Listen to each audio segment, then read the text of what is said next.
Office संपल्यावर no calls no mails. तुमचाही चेहरा हे ऐकून खुलला ना? खासदार सुप्रिया सुळेंनी याबाबतचं राईट टू डिस्कनेक्ट हे विधेयक संसदेमध्ये मांडलंय. त्यामुळे हे विधेयक नेमकं आहे तरी काय याची जोरदार चर्चा सुरू आहे. तर राईट टू डिस्कनेक्ट नेमकं आहे तरी काय समजावून घेऊयात या व्हिडिओद्वारे. आपण वर्क लाईफ बॅलन्स ही टर्म अनेकदा ऐकतो, मात्र गेल्या अनेक वर्षांपासून कामाचं स्वरूप हे पूर्णपणे बदलून गेलंय. झपाट्यानं बदललेलं तंत्रज्ञान, इंटरनेट, स्मार्टफोनचा वापर वाढल्यामुळे कर्मचाऱ्यांच्या आयुष्यामध्ये आमूलाग्र बदल झालाय.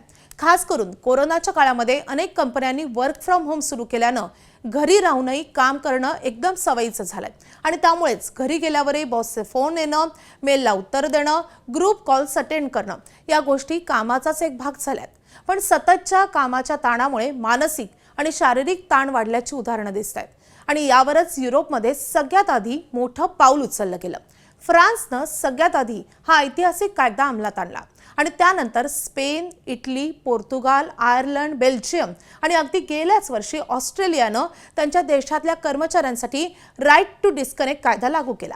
सुप्रिया सुळेंनी मांडलेल्या विधेयकामध्ये असा प्रस्ताव होता की कर्मचाऱ्यांना ठराविक वेळेनंतर ईमेल्स किंवा कॉल किंवा मेसेजला उत्तर देणं बंधनकारक नसावं आणि कामानंतर संपर्क न करण्याचा हक्क दिला जावा.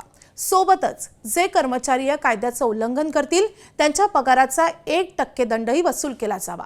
सुप्रिया सुळेंनी खासगी अधिकारामध्ये मांडलेलं हे विधेयक संसदेमध्ये मंजूर होऊ शकलं नाही.